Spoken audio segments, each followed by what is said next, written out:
So good morning po once again. It's a privilege for me na muli pong makapagturo sa ating kalagitnaan. So before we start, let's all stand up at tayo po ay manalangin. Let's pray. Heavenly Father, first of all, gusto ko namin pasalamatan dahil idinako niyo po kami ngayon sa bahay-sambahan, Lord. Tunay nga, Panginoon, na ikay tapat sapagkat iningatan niyo po kami kagabi habang kami po ay natutulog. Wala pong masamang nangyari sa amin. Wala pong masama ring nangyari sa aming mga mahal sa buhay. We're so thankful, Lord, for this Sabbath day, a day of rest in your presence. Alisin niyo, Lord God, kung mga pride sa aking puso, sa aking isip, kung meron man, God, na hindi ko po nakita. At itago niyo po ako sa iyong likuran. Ikaw lamang, Lord, ang maitaas. Gayun din, Lord, ihanda niyo rin po, Lord, yung puso ng mga makakakinig po ngayong araw na to. Use them, Lord, as an instrument, Lord, for encouraging one another. Gawin din po ako, Lord. Gamitin niyo rin po ako, Lord God, to encourage each and everyone here. Be glorified through the preaching of your word. In Jesus' name, amen. Makaupo na po kayo. So, thank you kay Eman and the rest of the worship team. No? Grabing reminder yon. That it's not about ourselves kung bakit tayo nakakatayo sa harap ng banal na Diyos, but it is about the finished work of Christ. So ngayon po, tuloy lang natin ating pag-aaral sa Book of Exodus at ating pag-aaralan, Exodus chapter 10. At pinamagatan ko po ang ating pag-aaral today, When We Sin. So please open up your Bibles, Exodus chapter 10. So manatili na lang po kayo sa pagkakaupo dahil medyo mahaba po ito. But for the sake of our study, para mas ma-appreciate natin to, kailangan natin itong basahin. So please po, sundan nyo na lang po ako habang nagbabasa ako. Exodus chapter 10, starting verse 1. And I read, Then the Lord said to Moses, Go to Pharaoh, for I have hardened his heart and the hearts of his officials, so that I may perform these signs of mine among them, that you may tell your children and grandchildren how I dealt harshly with the Egyptians and how I performed my signs among them, and that you may know that I am the Lord. Verse 3, So Moses and Aaron went to Pharaoh and said to him, This is what the Lord, the God of the Hebrews, says. How long will you refuse to humble yourself before me? Let my people go, so that they may worship me. If you refuse to let them go, I will bring locusts into your country tomorrow. They will cover the face of the ground so that it cannot be seen. They will devour what little you have after the hail, including every tree that is growing in your fields. They will fill your houses and those of all your officials and all the Egyptians, something neither your parents nor your ancestors have seen. From that day they settled in this land till now. Then Moses turned and left Pharaoh. Pharaoh's officials said to him, How long will this man be a snare to us? Let the people go, so that they may worship the Lord their God. Do you not yet realize that Egypt is ruined? Then Moses and Aaron were brought back to Pharaoh. Go, worship the Lord your God, he said. But tell me, who will be going?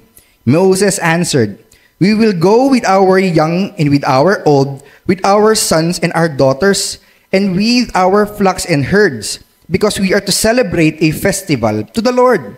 Pharaoh said, The Lord be with you, if I let you go, along with your women and children. Clearly, you are bent on evil. No, have only the men go and worship the Lord, since that's what you have been asking for. Then Moses and Aaron were driven out of Pharaoh's presence. Verse 12, And the Lord said to Moses, Stretch out your hand over Egypt, so that locusts swarm over the land and devour everything growing in the fields, everything left by the hail. Verse 13, So Moses stretched out his staff over Egypt, and the Lord made an east wind blow across the land all that day and all that night. By morning, the wind had brought the locusts. They invaded all Egypt and settled down in every area of the country in great numbers. Never before had there been such a plague of locusts, nor will there be again. They covered all the ground until it was black. They devoured all that was left after the hail, everything growing in the fields and the fruits on the trees. Nothing green remained on tree or plant in all the land of Egypt. Verse 16, Pharaoh quickly summoned Moses and Aaron and said, I have sinned against the Lord your God and against you. Now forgive my sin once more and pray to the Lord your God to take this deadly plague away from me. Moses then left Pharaoh and prayed to the Lord. And the Lord changed the wind to a very strong west wind, which caught up the locusts and carried them into the Red Sea. Not a locust was left anywhere in Egypt. Verse 20, But the Lord hardened Pharaoh's heart, and he would not let the Israelites go.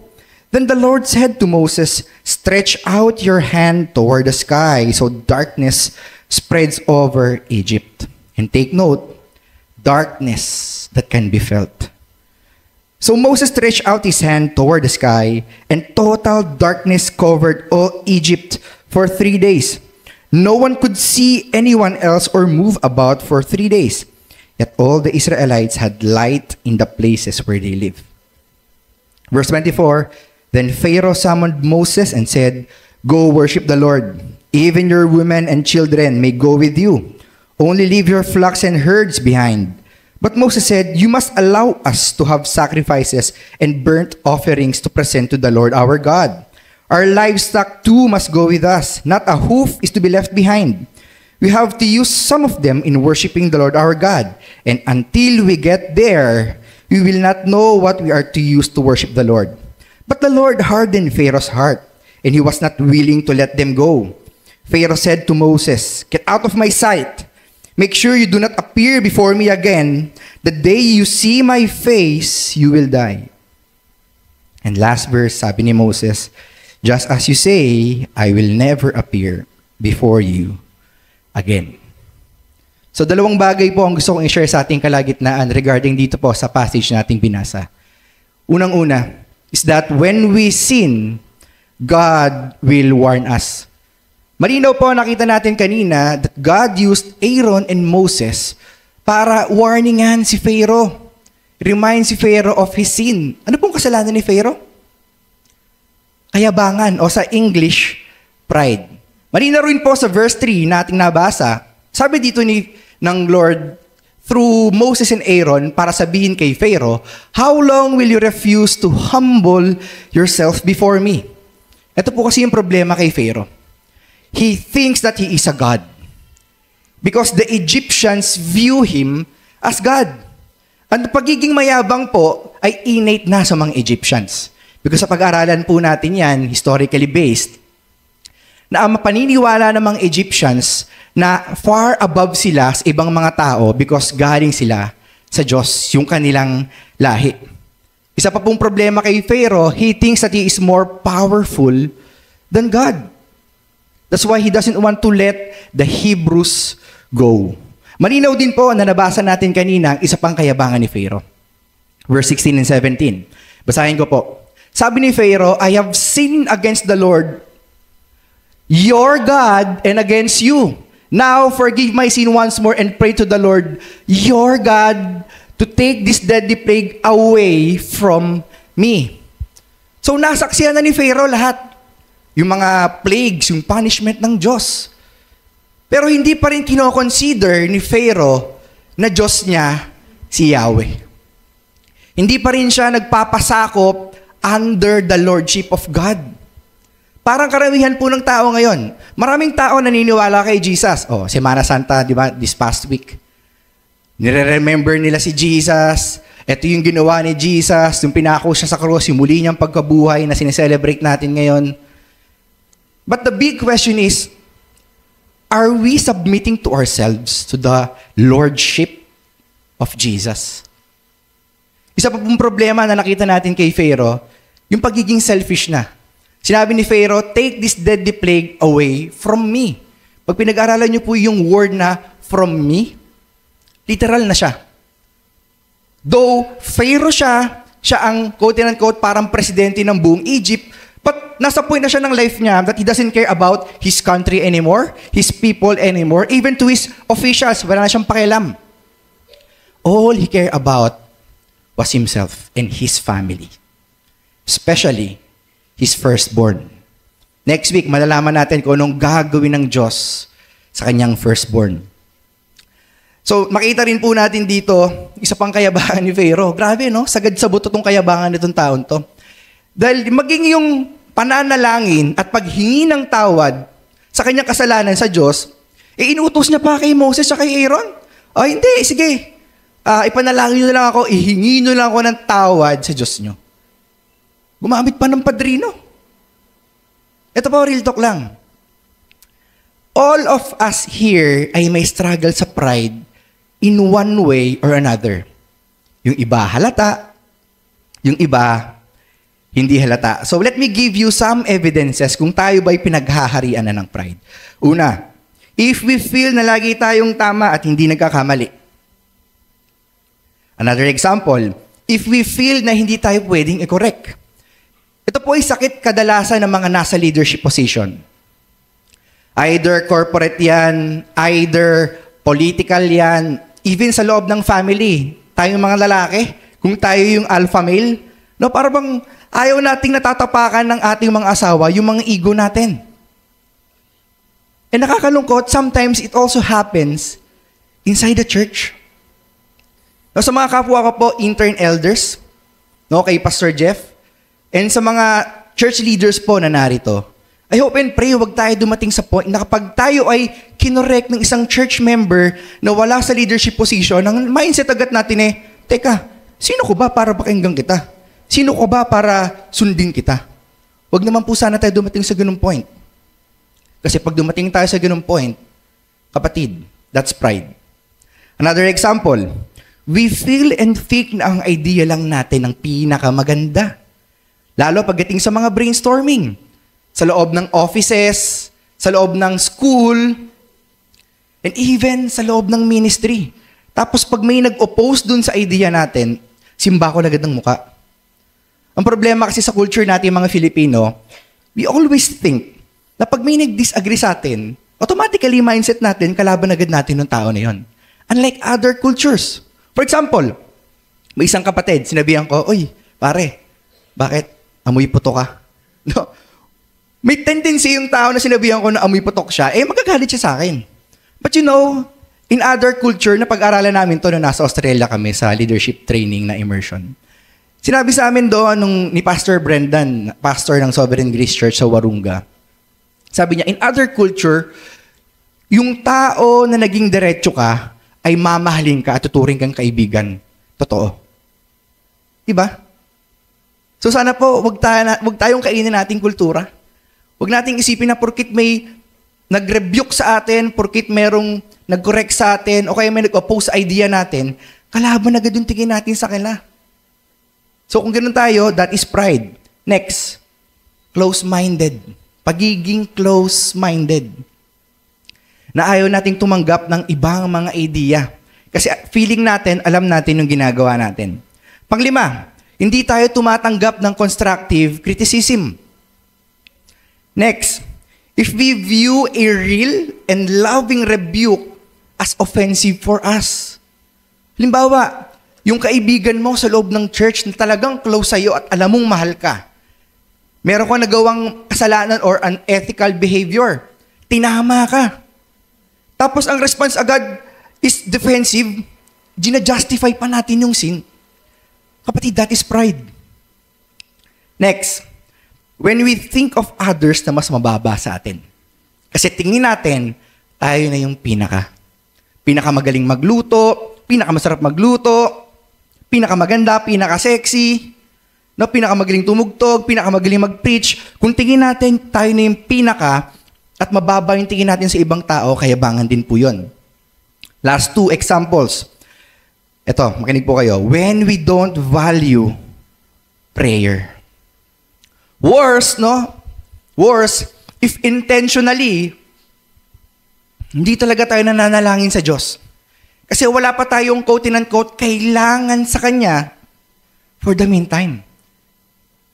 Kayabangan ho yan.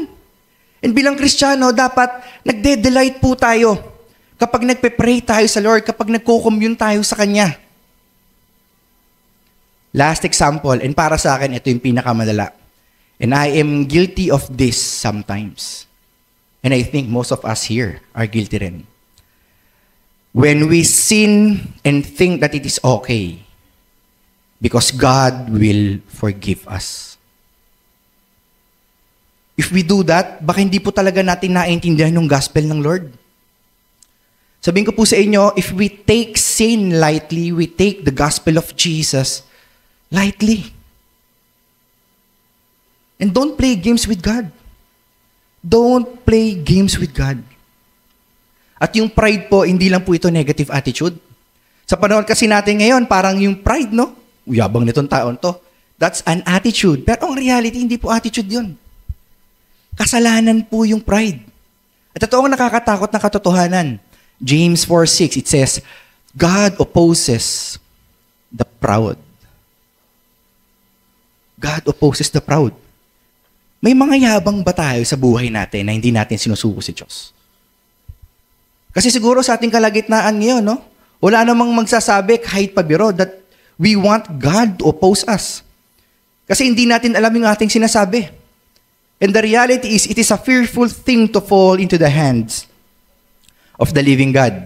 Kaya po, be thankful that meron tayong mga pastor, meron tayong mga kapatiran sa loob ng church, meron tayong mga kaibigan sa loob ng church, meron tayong mga asawa, sa may mga asawa rito, whether you like it or not, blessing ang pagkakaroon ng asawa. Do you believe that? Blessing ba na may asawa kayo? Ako, tataas ko, 2 kamay, pati pa eh. Ganda pa ng asawa ko. So, totoo lang, be thankful din dahil meron pong Holy Scripture. Be thankful din dahil meron tayong Holy Spirit, the God within us. And be thankful sa mga pagpapalo ng Diyos. Because through this, God is warning us, correcting us of our sins and our unethical behavior. Ito matindi. Sometimes, God can use strangers. Kwentuhan ko lang ho kayo. Ito, nakwento ko na sa tropang Anyana yung sa Bible study nung Tuesday yata yun or Wednesday. Yung araw ng kapanganakan ni Mira, nandun siya sa sa delivery room. Ako naman nandun sa kwarto para na ako napapraning. Kasi nga, pinasok si Mira ng 4:00. Inabot ng ilang oras bago ko malaman kung ano bang balita sa kanya dahil sa kasagsagan ng pandemic. Nung mga panahong kausap ko ang Diyos at kung ano-ano sinasabi ko sa kanya, in short, nagmumura ako habang kausap ko ang Lord. Tapos kung ano-ano sinasabi ko sa Diyos, sa mami ko nung kachat ko siya, all of a sudden, itong bagong dating na pasyente, ay sabi pa naman sa akin kamusta ka? Basta huwag ka lang mag-backslide. Ako nagulat talaga ako. Ano ba to? Huwag lang mag-backslide. Ang nasa isip ko noon, tama ba yung naririnig ko? Huwag ka lang mag-backslide. Tapos tinanong ko siya, Kuya, kilala ba kita? Tapos sabi niya, hindi eh. Tapos tinanong niya ako, ano pangalan mo? Sinabi ko, Jim, siya hindi ko na maalala yung pangalan niya. Pero ang alam ko lang sa kanya ay dinala sila sa Cavite Med kasi hindi sila pwedeng tanggapin ng ospital kung saan dapat siya manganganak sa Laguna kasi nga punong-puno ng COVID patient. Baka mahawa yung asawa niya tsaka yung anak niya. So nirush sila rito. But hindi ko na maalala yung pangalan niya pero yung words na sinabi niya na basta huwag ka lang magbabackslide, hindi ko makalimutan. Kasi yung time na yon nasa verge na ako ng pag-backslide talaga. Actually, hindi lang backslide eh. Wala na, ayoko na maging Christian. Ang Diyos pala nagpapabaya. Naalala niyo yun, yung kinuwento ko, na parang sinampal ng Lord kasi sinabi sa akin ng Lord, reklamo ka ng reklamo na hindi mo ba alam na kasama mo ko? Di ba? And again, God can use stranger to remind us of our sins. Bilang mga Pilipino, meron po tayo kailangan maintindihan. Kultura pa man natin din, di ba, yung hindi tayo nang re-rebuke, pero nang mamarites. Kasi kultura din natin na ayaw nating re-rebuke tayo. Ito po yung mga ilang bagay na kailangan nating maintindihan. Una, pag tayo ay pinagsabihan o ni-rebuke ng ating pastor o sino mang church leader o church member, dapat po hindi natin to minamasama. Totoo lang, we are our pastors and leaders' accountability and responsibility sa Diyos. Be thankful. Dito pa sa CCSGM, kinakamusta tayo. Kinokorek tayo kung kinakailangan. Nire-rebuke tayo ng ating pastor kung kinakailangan. Kasi yun yung role nila eh. Kasi kung hindi nila gagawin to, hindi namin gagawin to as a part of the church leaders, mananaguto kami sa Diyos. Ang tunay na pastor na nagmamahal sa kanyang kawan, ay gagawin ng lahat kahit masaktan yung tupa para lang akayin siya pabalik sa tamang landas.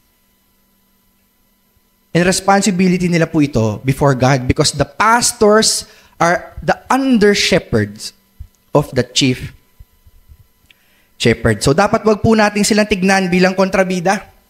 Ano ba to si pastor? Ginagagalito na naman ako. Ano ba to si brother? Pinagsasabihan na naman ako. Wag natin tignan bilang kontrabida. Don't be like Pharaoh. Di ba si Pharaoh? Ginamit na ng Lord si Aaron tsaka si Moses to warn him. Pero dahil sa kanyang kayabangan, kontrabida pa rin ang tingin niya dito sa dalawang to. So nasabi ko po kanina, ating mga pastor ay may responsibility sa atin. But you know mga kapatid, meron din tayong responsibility sa ating mga pastor at sa ating mga leaders.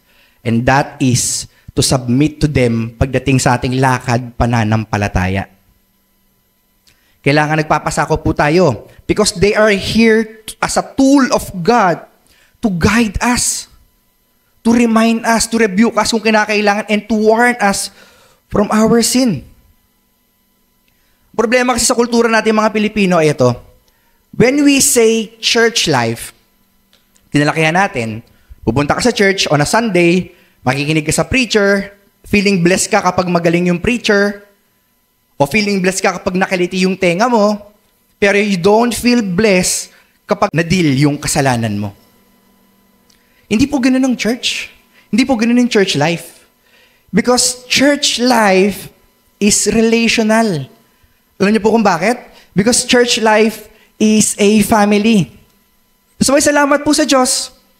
Here in CCSGM, we have fun together, we laugh together, we serve and worship Jesus together, we cry and mourn together. O kung kinakailangan, we rebuke each other. Be thankful na may mga kapatiran tayong diretso sa atin at nire-rebuke tayo at tinuturo talaga sa atin at pinopoint out nila yung mga kasalanan na hindi natin siguro nakikita. Sabi po sa Proverbs 27, 5-6, better is open rebuke than hidden love. Wounds from a friend can be trusted, but an enemy multiplies kisses. Pero kung tayo naman po yung tipong tao na ayaw nating kinokorek tayo, ayaw nating pinagsasabihan tayo, ayaw nating kinagagalitan tayo, then the Bible calls us as stupid. Hindi po sa akin ang galing yan. Sa Bible po talaga. Proverbs 12:1, whoever loves discipline loves knowledge, but whoever hates correction is stupid. Grabe, no? Sino rito ayaw mo ng correction? Huwag ka na magtaas ng kamay. Malinaw po na sinabi ng scripture kung anong klaseng tao tayo. We are stupid. Just like Pharaoh, na-hate niya yung correction. Dahil sa ayaw niya ng correction, because of his pride, naging mukhang stupid siya. Naging stupid talaga. At the cost ng pagkasira ng kanyang country. Kaya isi-share ko lang po ito sa inyo. Nakita ko po itong quotation na to sa Facebook. Hindi ko alam kung sino author nito, pero ang ganda. Medyo tinamaan ako. Sabi dito, there's a problem when sin doesn't offend us, but correction does. O sa Tagalog, may problema raw po kapag hindi tayo nasasaktan kapag tayo ay nagkakasala, pero nasasaktan tayo kapag tayo ay kinokorek. Tandaan po natin, ating mga pastor at ating mga kapatid sa pananampalataya ay instrumento ng Diyos para i-guide tayo sa lakad pananampalataya rin natin. Pangalawa pong kailangan nating maintindihan ito. Dapat po hindi tayo selective pagdating sa pagsunod sa Bible. Now, when the Bible calls homosexuality, yung sex outside marriage o yung fornication, yung adultery, yung slander, yung lust, yung paglalasing, yung pakikipagrelasyon sa non-believer, and even yung pride na kasalanan, wala nang pero-pero. Kasalanan ito. Don't justify the sins na meron tayo. Ang problema kasi sa ating mga tao, may hierarchy yung kasalanan. For example, nagnakaw ako ng 1,000. Tapos pumatay ako ng tao. Ano ang mas malaking kasalanan? Siyempre, yung pagpatay ko sa tao. Tama? Pero ito po yung katotohanan eh. Sa mata ng Diyos, walang maliit na kasalanan at ang kasalanan ay kasalanan. Kaya po bilang Kristiyano, whenever nagbabasa po tayo ng Bible, na dapat hindi po ganito yung attitude natin. Okay, convince ako na itong sinasabi dito na ito ay kasalanan, pero yung sinabi dun sa isang Bible verse, parang hindi naman yata kasalanan yun. Naiintindihan naman ni Lord dun kung gagawin ko. Hindi po ganon. The Bible is God's words in written form. That's why the Bible is alive. Nare-rebuke tayo pag nagbabasa tayo ng Bible, na-encourage tayo pag nagbabasa tayo ng Bible, na-in-love tayo sa Lord. Kapag namamagnify yung pagmamahal ng Diyos sa ating mga tao na hindi deserve yung kanyang pagmamahal with the help of the Holy Spirit. The Bible is alive. Hebrews 4 verse 12, it says, "For the word of God is alive and active, sharper than any double-edged sword. It penetrates even to dividing soul and spirit, joints and marrow. It judges the thoughts and attitudes of the heart." Next, 2 Timothy 3:16. "All scripture is God-breathed and is useful for teaching, rebuking, correcting, and training in righteousness." Kaya kapatid, the moment that God warned us or corrected us or rebuked us, habang nagbabasa tayo ng Bible, ang response dapat nating totoong Kristiyano is obedience and repentance. Ang Diyos po ay gumagamit ng mga tao, gumagamit ng mga pangyayari na hindi maganda sa ating buhay. He uses His Holy Scripture. And the Holy Spirit is in us. You know why? Because it is a sign of God giving us a chance. And it is the evidence of God's mercy over our life. Pangalawa po na gusto kong i-share sa ating kalagitnaan ay ito. When we sin, God will judge us. Malinaw po na nabasa natin sa verse 7 ng chapter 10. Egypt is ruined. Bakit ba nasira ang Egypt? It is because of God's punishment and judgment. And those are the plagues. At yung plague po, hindi lang po ito random punishment, no? Na hindi, naisip ni Lord na, okay, ano kaya maganda sa una? Ito. Ito na lang, yung dugo. O next, ano kaya sunod? Ganito, hindi ganon. Ang punishment po ng Diyos through these plagues are progressive. Progressive po. For the sake of our study, balikan natin muli yung mga plagues. Una, yung tubig sa Nile River tsaka sa containers ng Egypt ay naging dugo. So after this, pinalabas ng Diyos yung ubod ng daming palaka. As in, ubod ng daming palaka. Sino rito takot sa palaka? May takot ba sa palaka rito? Nightmare sa inyo to kung sa atin nangyari to siguro, no? Ubod ng daming palaka. Pag pinag-aralan nyo to, sa scripture passage, pagbukas ng mga Egyptians ng oven, may palaka dun sa loob ng oven. Imagine niyo yun? Sa living room may palaka, sa kitchen may palaka, sa dining may palaka, sa banyo sigurado may palaka, and even sa mga bedroom sila may palaka. Kaya niyo bang tisin na nakahiga kayo? Dahil antok na tapos yung mga palaka nagtatalunan sa katawan nyo. Grabe, di ba? Tapos yung mga kokak nun, no? Sa English, rivet. Yung mga rivet nun, yung mga kokak nun, siguro hindi tayo patutulugin nun. Ito matindi. Itong mga palakan to, sabay-sabay namatay. Isang palakang namatay palang ubod na ng baho Nakamoy na ba kayo nun? Nang patay na palaka? Dito po sa bahay namin, may mga palaka dyan. Minsan, makakamoy ako ng patay na palaka at napakabaho. Itong plague na to, itong second plague, ubod ng daming palakang nilabas ng Diyos, ubod ng daming palakang namatay din. At nag-cause ito ng ubod na bahong amoy sa Egypt. So after patayin ng Diyos itong mga palaka, ang sumunod na plagues ay dalawang insekto. Gnats, yung parang mga lamok, at langaw. Tignan nyo kung gaano ka-wise yung Lord, yung wisdom ng Lord makikita natin dito. That is God above the nature. Ngayong patay na yung mga palaka, sino na ang major predator ng mga to? Di ba? Niloob ng Diyos na una munang mamatay yung mga palaka bago niya palabasin itong mga to. Walang magawa yung mga Egyptian kasi wala nang mga palaka. And after po ng fourth plague, ito yung nangyari. Nagsimatayan yung kanilang mga livestock. Yung mga camel, yung mga cow, sheep, goat, lahat ng animals na ginagamit for food ay namatay. After po nito, boils naman, o sa Tagalog, pigsa. Ang hirap po niyan, kasi ako pigsain po ako, no? Naranasan ko, natugtog ako ng drums, may pigsa ako sa puwet. Ang sakit talaga Sakit talaga. Alam na mga tropa ko yan, di ba? Alam niyo yan. Imagine nyo sila, ang dami nilang pigsa sa katawan. Pag humiga sila, masakit. Pag tumagilid silang ganyan, masakit din. Hindi ko alam kung meron na bang bote noon. Di ba pag may pigsa, binobote? Baka hindi nila madaan dun sa bote. Pero one thing for sure, no, naghirap ang mga Egyptian dahil dito sa pigsa na to. So next na nangyari, hailstorm. At ang purpose ng hail ay sirain yung mga pananim at patayin yung mga livestock na hindi ipinasok sa shelter. Kasi ang bait nga ng Diyos Through Moses, nag-warning siya sa mga Egyptian na ganito ang mangyayari. May mga ibang official si Pharaoh na niniwala kay Moses, merong iba na hindi naniwala kay Moses.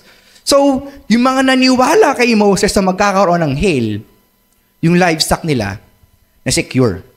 At yung mga hindi naniwala kay Moses, tepok yung mga livestock nila. So, after po ng hail, ito yung nabasa natin kanina, locusts. So, anong purpose ng locust? Kainin, i-devour lahat ng natitirang green na nasira ng hail. Kasi pag nag-hail, sigurado ang tatamaan lang yung nasa labas. Pero meron pa rin ugat yan. But God, through His wisdom, used the locusts para kainin lahat from down under, including the fruit-bearing trees. And yung 9th plague, second to the last, is darkness. At ang kakaiba dito sa darkness na to, it is a darkness that can be felt.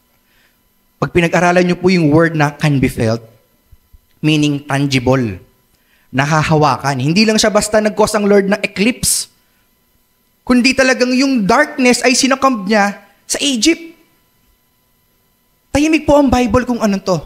Pero malinaw lang po sa atin na nag-cause po itong darkness na to sa mga Egyptians na 3 araw silang hindi makakita. At 3 araw silang hindi makagalaw sa kanilang pwesto.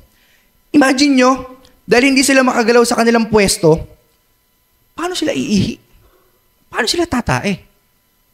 Di dun din sa pwesto nila.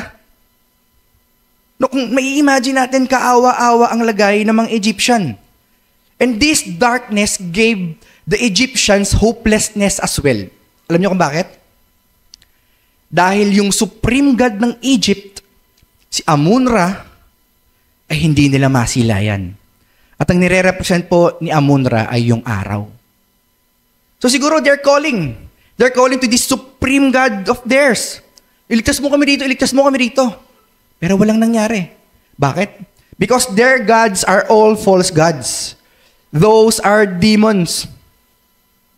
There's only one God, Jesus Christ. The Father and the Holy Spirit. The triune God, plurality in one. Yun lang po ang kaya sa isang Diyos.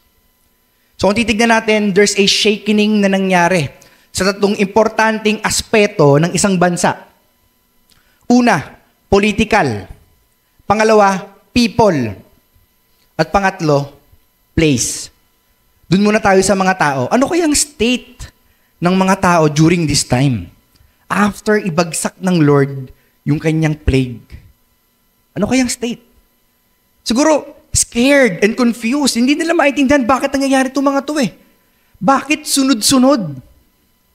And gutom din sila dahil wala silang makain. Nasa state na sila ng hopelessness. One thing for sure, kinakain na sila ng anxiety. And pagdating naman sa place, anong nai-imagine natin after these plagues? Total chaos, total devastation everywhere. May patay na tao, may patay na hayop, sira-sira yung mga pananim, may mga nasirang bahay because of the hail. And pagdating sa political aspect ng kanilang bansa, makikita po natin dito that meron ng discord o hindi pagkakasunduan sa loob ng leadership ni Pharaoh. Dahil malinaw nating napag-aralan at nabasa kanina sa verse 1 na sinabi ng Diyos, God will harden the hearts of Pharaoh's official. Pero pagdating sa verse 7, yung mga opisyales mismo ni Pharaoh, ang nagsasabi kay Pharaoh na palayain mo na yung mga Hebrews. Meaning, hindi na sila magkasunduan. No, hindi na sila magkasundo. Ano kayang state ng economy ng Egypt? Wala silang pananim, may mga sakit ng mga tao, wala silang livestock. Paano sila magkakaroon ng trade? So think of that. Bumagsak din ang economy ng Egypt. So bakit nangyayari itong mga to? Because God is judging Pharaoh and Egypt of their sin. And that is pride and idolatry. Sino sa ating kalagitnaan ngayon na masasabi mo na nakakatakot kapag naranasan natin itong mga plagues na naranasan ng mga Egyptians? Pakitaas ang kamay. Yan, lahat tayo. Pero sabihin ko po sa inyo, wala pa to sa kalingkingan na mararanasan ng mga taong maiiwan after the rapture. Yung mga taong daraan sa 7 years great tribulation. Alam ko po, merong pre-trib, mid-trib, and post-trib pagdating sa theological stand. But we believe on the rapture. And kung malapit nang bumalik ang Panginoong Jesus, mas malapit nang mangyari yung rapture. Kung saan God will judge, pagdating dito sa 7 years na to, God will judge Satan and the inhabitants of this world of their wickedness. Kapatid, may mga pagyanig ba sa buhay natin ngayon? Kung meron man, ang tanong dapat, bakit may pagyanig? Meron pa ba tayong mga unsurrendered pet sin sa ating mga buhay? It's just between you and the Lord, between me and the Lord. So kung meron man, surrender that sin is not worth keeping. Because sin leads to death. Nakita po natin kanina ang pagiging judge ng Diyos. At ang Diyos po ay talagang isang judge at meron siyang karapatan na mag-judge for the very reason that He is the Almighty Creator. Pakisabi sa katabi mo, Almighty Creator. God owns everything. In Genesis 1:1, sinabi po rito, in the beginning, God, Elohim, plurality in one, the Father, Son, and the Holy Spirit, created the heavens and the earth. And sinabi rin po sa Psalm 50, verse 12b, sabi ng Diyos, the world is mine and all that's in it. Meaning, wala tayong ipagmamalaki po sa Diyos. Yung mga possessions na meron tayo, yung intellect o yung katilinuhan na meron tayo, yung talent na meron tayo, yung pera na meron tayo, our own family and even our own life, it belongs to the Lord. And how will God judge us, the inhabitants of this world? Psalms 9:8. He rules the world in righteousness and judges the people with equity. So meaning po, God's judgment is just and fair. And He will judge the world and its people according to His own righteous standard. You know, praise be to God sa ating mga Kristiyano. Dahil lahat po tayo rito nagkakasala pa rin eh. But thank be to God, we have the righteousness of Christ na inimpart sa atin the moment that we become a Christian. And whenever nagkakasala tayo, ang nakikita sa atin ng Diyos, hindi na yung kasalanan natin eh, kundi yung katuwiran ng Panginoong Yesus. But it doesn't mean na magpapatuloy tayo sa kasalanan. Because a true Christians know the true value of the cross. True Christians know the true value of the cross. Pangalawa pong kailangan nating maintindihan dito kung bakit God has the right to judge is because He is the Holy One. So basahin po natin to. Isaiah 6:3 and 5. And I read, sabi rito, and they, yung mga seraphim, yung mga anghel sa kalangitan, were calling to one another, Holy, holy, holy is the Lord Almighty. The whole earth is full of His glory. So after masaksihan ni Isaiah, yung fullness ng glory, ng holiness ng Diyos, ito yung response niya. Woe to me, I cried, I am ruined, for I am a man of unclean lips, and I live among a people of unclean lips. And my eyes have seen the King, the Lord Almighty. So tignan natin mabuti yung response nila ng mga anghel sa kalangitan and even ni Isaiah. Sabi ng mga anghel, holy, holy, holy is the Lord God Almighty. Alam niyo po yung word na holy, holy, holy, it pertains about God's absolute perfection. O kung meron pang word na beyond perfection or more than absolute perfection, yun po yun. And after makita ni Isaiah, di ba sinabi ni Isaiah, woe to me, I am ruined. Dito makikita natin na nakita ni Isaiah yung kanyang sarili na unworthy humarap sa banal na Diyos dahil siya po ay makasalanan.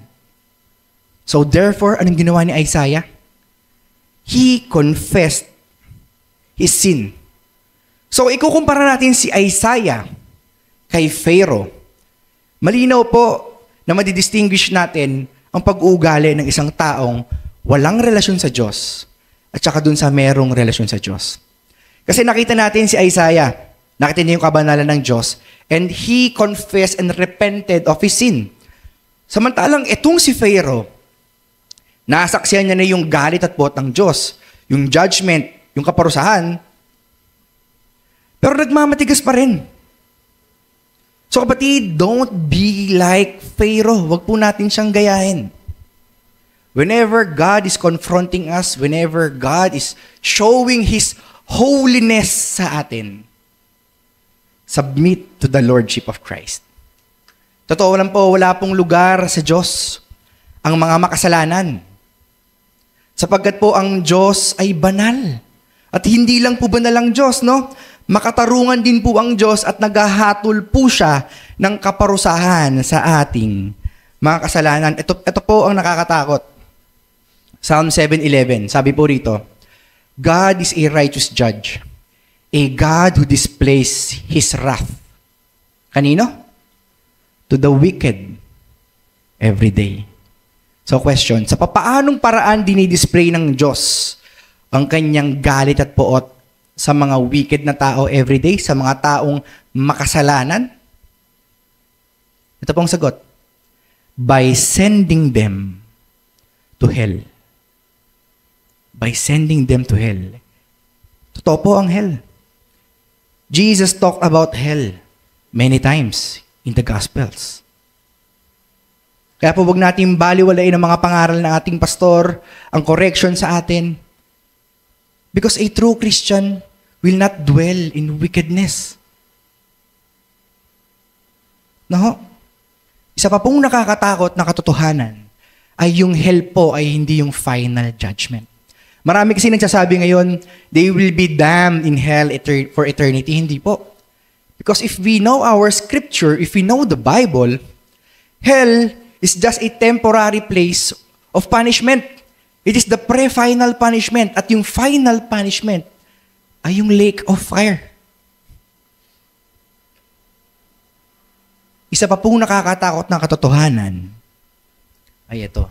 Lahat tayong mga tao, ako na nagsasalita sa inyong harapan ngayon, si Pastor Jeff, kahit sino pang pastor na kilala nyo, name it. We all deserve God's judgment and punishment. For we are all sinners. And God is a holy God. Marami pong tao ang hindi naniniwala rito. Nakakalungkot.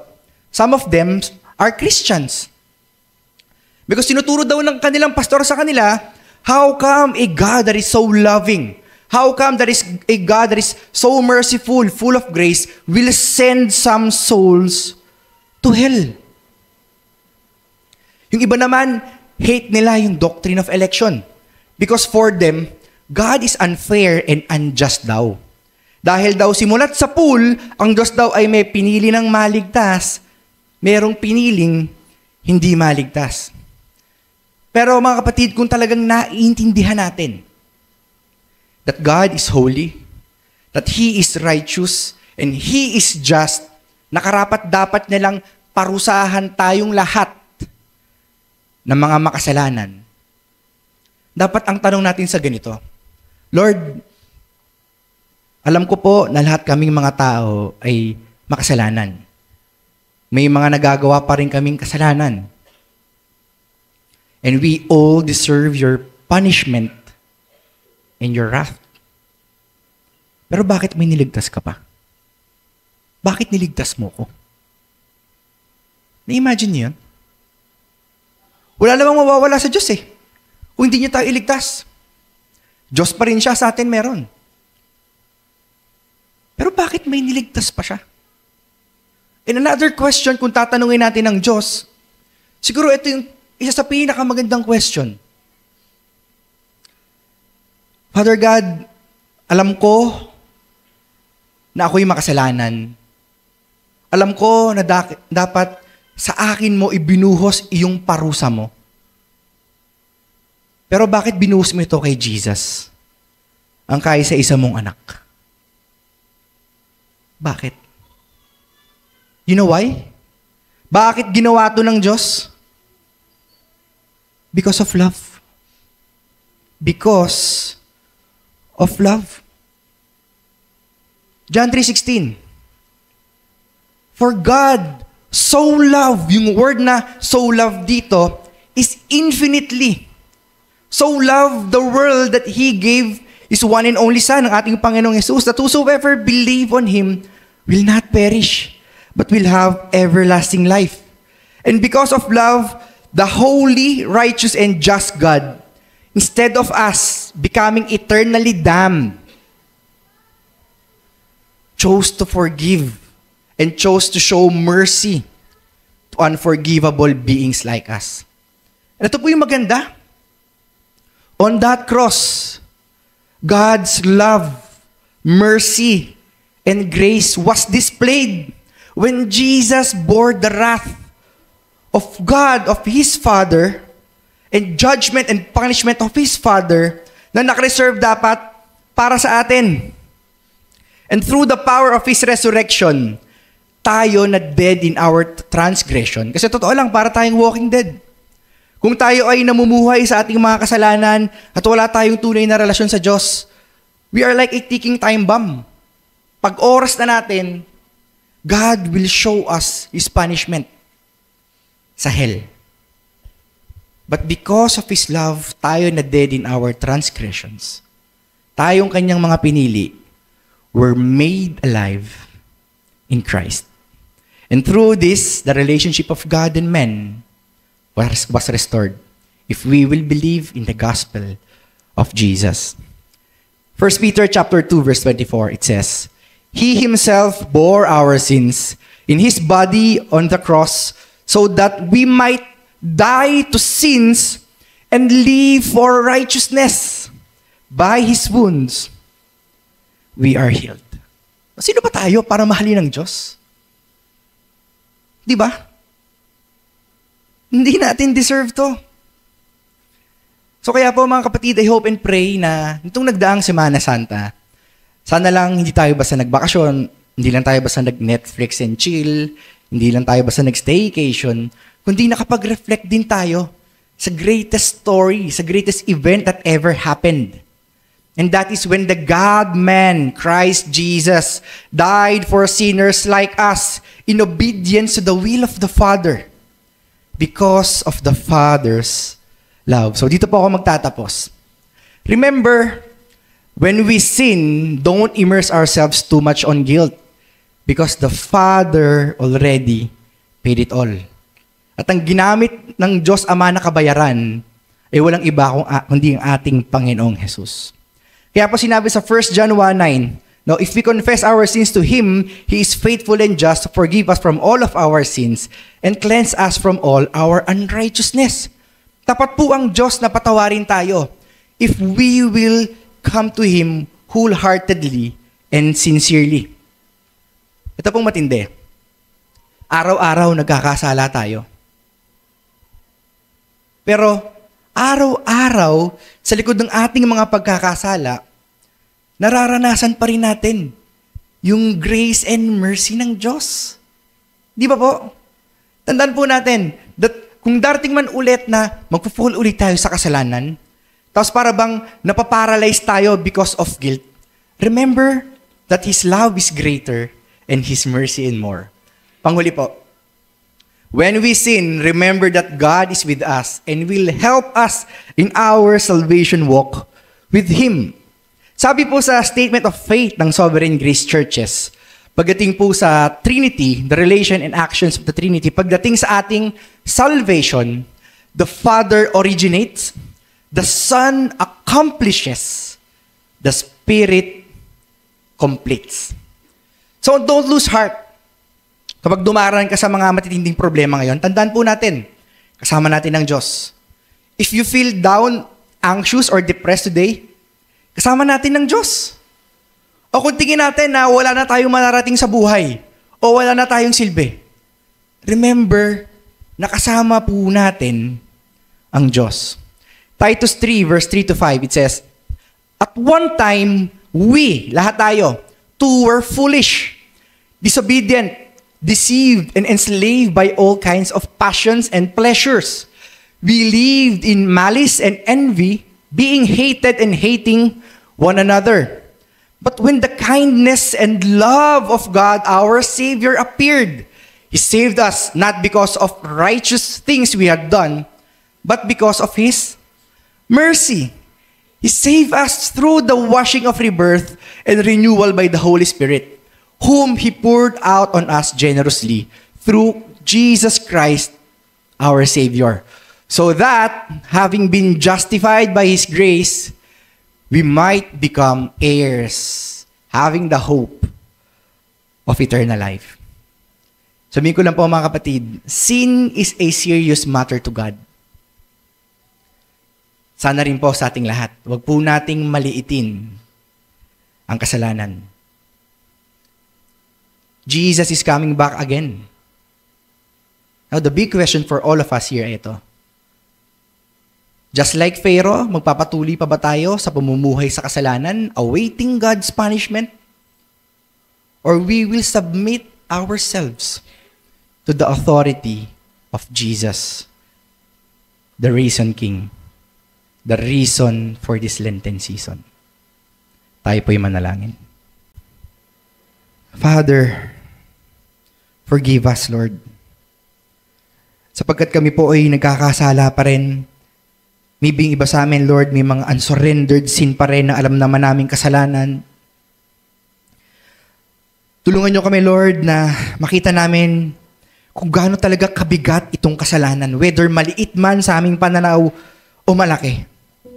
May we always remember that it took the life of your one and only Son for us to have our pardon.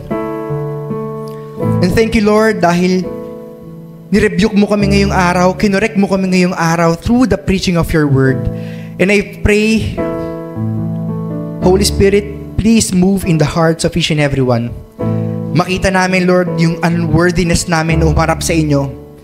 And above all, ma-highlight po dito that you, because of your goodness and love, showed mercy and forgiveness to unforgivable beings like us.